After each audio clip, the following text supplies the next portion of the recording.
Hey everyone, so today I have my update for the Pan That Palette Challenge. I am one of the many who are panning the Lorac Pro. I've been panning mine since December 1st, so this is my 3-month update. I really have made a lot of progress this month. I did not expect a lot of this to happen, but it did, so if you check my Instagram or I've seen it, I've hit pan on 4 shadows this month, which is so crazy. So yeah, let's just get into it. Like I did last time, I'm going to insert a picture of where I was at the beginning of the month so you can see how much progress I made, you know, throughout the month. And then at the end, I'm also going to have all the photos I've taken of it, so you know, you can really see how it's tracked the whole time. And as always, I will have the playlist for the Pan That Palette down in the description bar, so you can watch all the videos if you want. So I'm going to insert the picture now.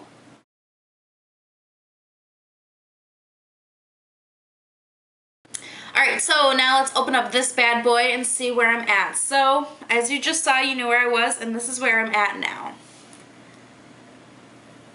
So, lots of progress. I really shocked myself, so now I have pan on 8 shadows, and I have finished 1. So I'm just going to quickly talk about what I hit pan on. So first this month I hit pan on cream. This was completely full. I knew I'd hit pan on cream. I go through matte shades like white and cream very quickly. So I knew I was going to hit pan on that. That was the first one I hit pan on. And then right after that I hit pan on slate. And I knew that slate would hit pan. It was very close to the bottom. I was smudging it on my lower lash line.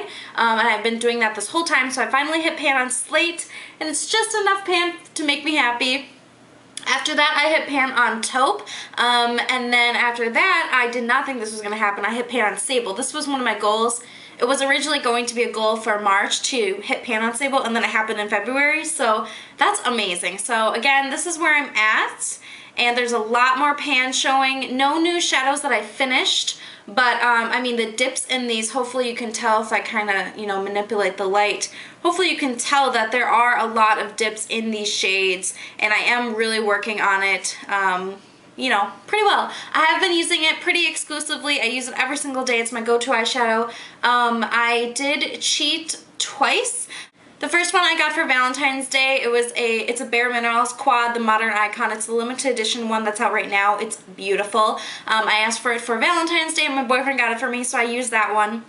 I did use it in conjunction with this palette, but not only this palette. And then I also used a couple single eyeshadows in conjunction with this palette again, but you know, not solely this palette. So I have still used this every single day. I've just added a couple things in, and I am starting, I don't know, I did feel a rut at the beginning of the month. I kind of felt like I was getting sick of it and just kind of feeling like I was neglecting the rest of my stuff, and I have a lot. So what I decided I'm going to do from here on out is every time I hit pan on a shadow or I finish it, that's one time I can use other shadows. So I've hit pan and finished white, so that's 2, and then I've hit pan on 8 shadows, so that's 10 total times that I can wear other eyeshadow. And so I've already used 3 of those, so I have 7 left, and I think that's just a way to still motivate me to use this. Like, you know, I can't use other stuff until I hit pan again, but then, you know, if I want to go away for the weekend and I don't want to bring this, if I just want to bring a quad, or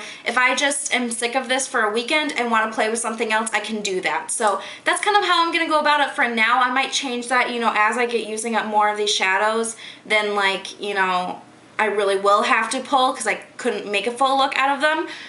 But for now, that's what I'm going to do. I think it's a good plan. So let's get into how I've used each shadow, and then at the end, we'll get into what my goals are for the month of March. So like I said, white was finished up last time, so not a big surprise here. Cream, I've hit a huge amount of pan. I use this the same way I use white, so I use it for my lashes all the way up to my brow bone at first, kind of as a base, and then I highlight my brow, and I've also been going around my brow to kind of highlight it, and then I also bring it on the inner corner a little bit as well, and to clean up the outside. So I use that, you know, cream or, you know, brow bone highlight, kind of a matte shade a lot. So I'm not surprised that I've used this much, you know, of it.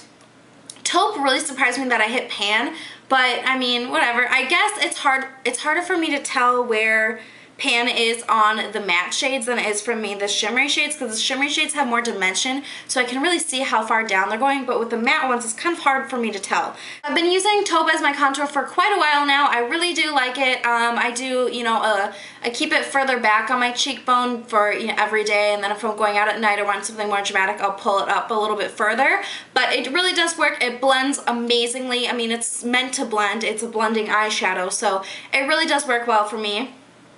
Light pink here I use on the inside of my eyes. I also used it on my lid today. This is an all matte look. I think I'm going to do a get ready with me doing this look, but that's what I've been using pink for, so obviously the pan has, you know, kind of spread a little bit. Mauve, there is a dip in there. It's not that deep. I use a really big fluffy brush and use mauve in my crease every day, so I think it's wearing a little bit more evenly, whereas, you know, most of these shadows I've been like concentrating on one spot and then working, you know, that pan spot. I do like it. It's my like transition crease kind of a blending shade. It works really well. Sable, I do use a Pretty Precise crease brush, and I use it right in my crease and then I blend it out right after. But that's why I hit pan on, is because I was using such a precise brush. And I find that Sable's kind of powdery. Light pink and Sable are pretty powdery for me. They're not bad. Like white's definitely the worst one I had, but they do kick up a little bit more. And then Espresso and Black down here, they have not really changed too much. Obviously they have changed, they've gotten a little bit deeper, but there's no pan, which is fine by me. I use them to set my eyeliner, so if I'm using a brown eyeliner, I use Espresso. If I use a black eyeliner, I use Black. That's pretty much it. So working on those, I don't think they're like anywhere super close to hitting pan, but I'm glad that I can see it's getting, you know, deeper and deeper in there.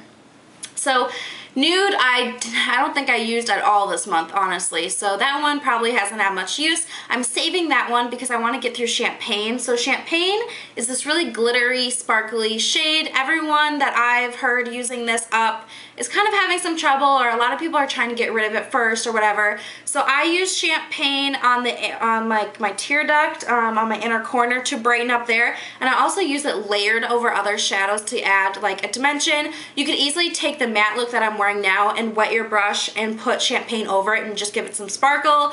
That's something that I would do. So that's Champagne. I mean, it's going. I've got a hair in my eye. So Champagne, I mean, I'm making progress. There's obviously more in there, but I think it's very powdery. I mean, I kind of have to like dig my brush in and then I tap it off to get all the big chunks of glitter out. So I think I'm going through it faster than I'm actually using it. You know, like I think most of it's just in the air because, you know, it gets everywhere.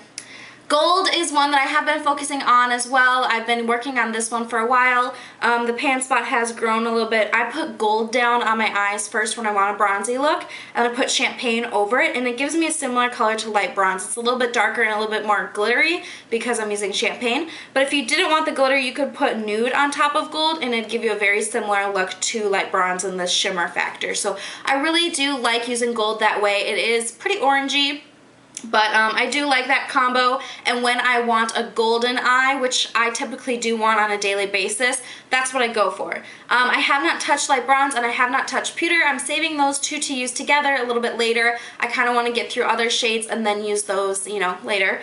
Garnet it's going. It's kind of been my like outer like corner shade for a while. I don't really like it all over my lid. I just think it looks a little bit too dark for me. I don't know really what my deal is with it. It's really pretty. There is a good like, you know, dip in there.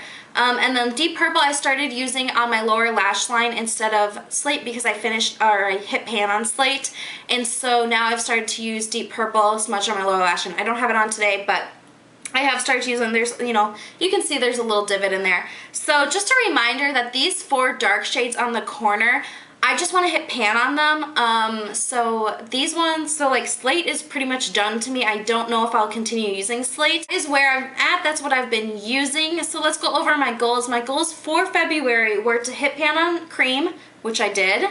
I also wanted to hit pan on Slate, which I did, and I wanted to hit pan on Garnet, which didn't happen, but there is a good, you know, dip in there, so I'm okay with that.